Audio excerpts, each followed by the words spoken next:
Jay Naidu as Samir Doinivich. Tina McEnroe as Nina. Todd Duffy, the cheery waiter. No, Dietrich Bader. It's all dark out there. Dietrich Bader, the next door neighbor. Lawrence. Is that everybody here?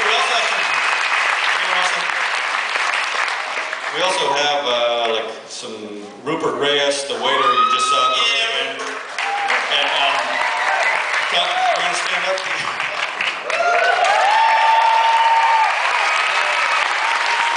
He just retired as a mailman here in Austin. He also has a theater company that he's doing some one-man shows. It's Rupert Reyes. Look him up. Okay. Tom Smokowski's wife. She has one line.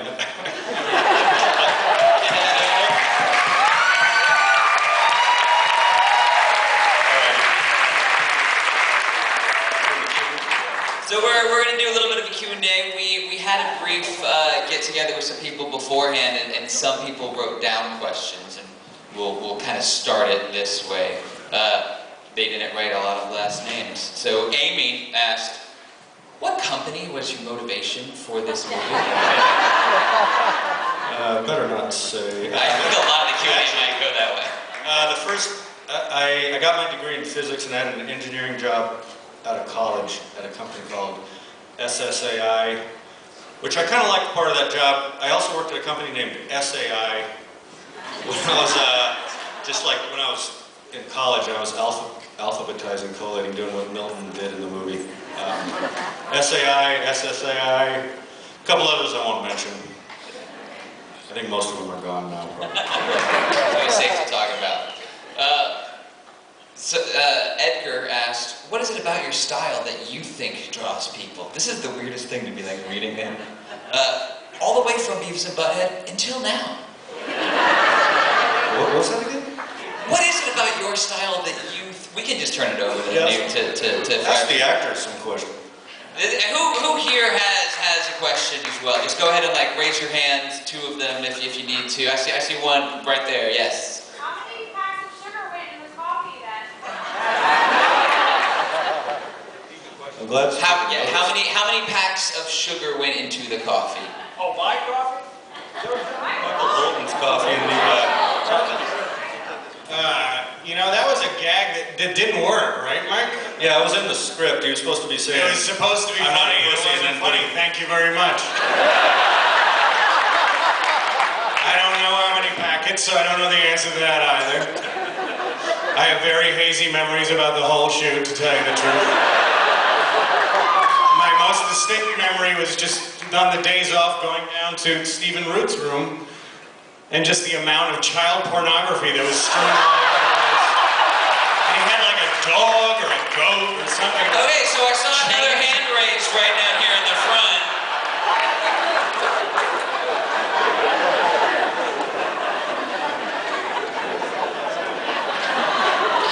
This question is for you, Stephen, about where you took some extra inspiration for Milton.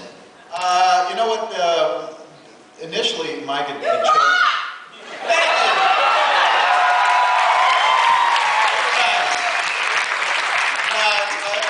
Whenever I am questioned about this thing, I always go back to the source of goodness, which is Mike Judge.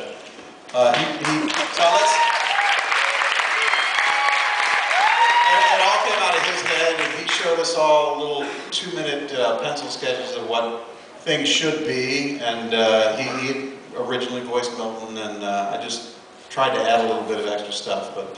He did it a lot better. Nah. But I forget, what was the question? Just some of your inspiration besides Mike's amazing movie. Did you know?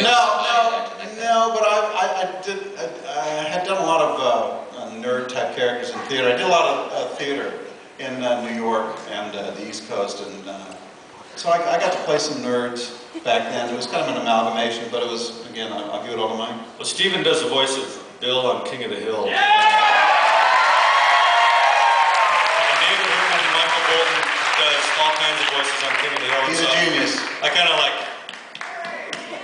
knew what these guys, like, I had a feeling Steven would come up with something really good. He always does, so. We just had fun. We're happy to work on this thing. All right, I got a very eager question on paper. What was the total budget of the film, and in today's economy, would you be able to do it again today with the same group of actors? What was the total budget of the film, and in today's economy, could you do it with the exact same group of actors? That is a very specific question. He could never get McGinley now.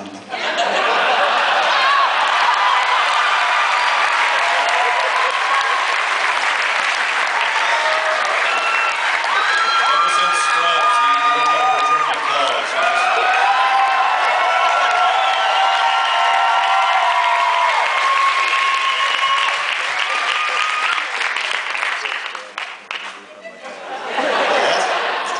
That was a good answer. Okay, so way in the back, waving and standing really good friend. Hey, this is for everybody. Where's the after party? Your house. No. Yeah, with the one hand raised right here. Yeah. Your character, John McGinley, you're wearing your watch differently than most people. This is how it's facing out. That's facing in. You were wearing your watch differently than most people as your character. Discuss? Is that the question? I wear my watch towards my body because my father was a paratrooper, and when you're paratrooping, apparently, to keep it from reflecting ambient light when you're doing a descent, you wear it facing in. So I did it as a tribute to my father.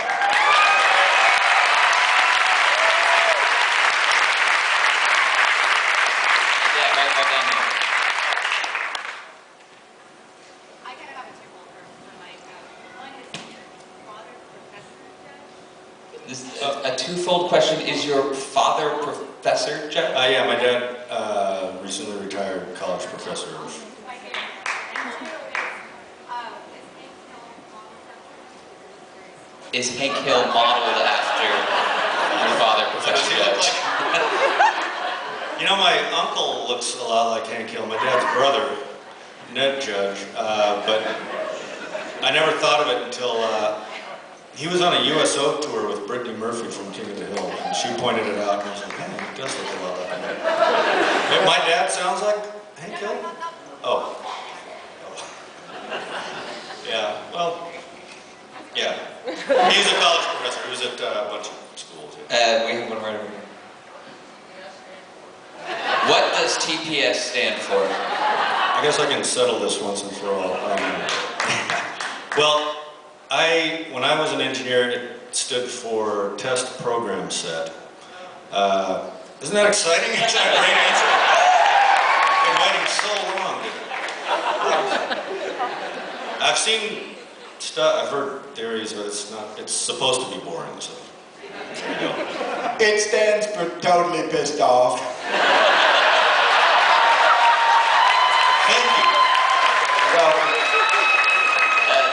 Standing back here. For people entering the job market, what are you trying to say about working and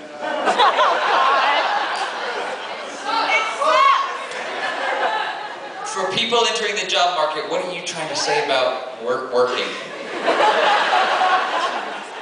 I mean, I actually, I tried to have people in the movie like, you know, Jay's character and Dave Herman's character, Michael Bolton, who actually like what they do. They just got pissed because they got fired. I mean, it wasn't for me, but I did it for a long time. I was grateful that I had those jobs.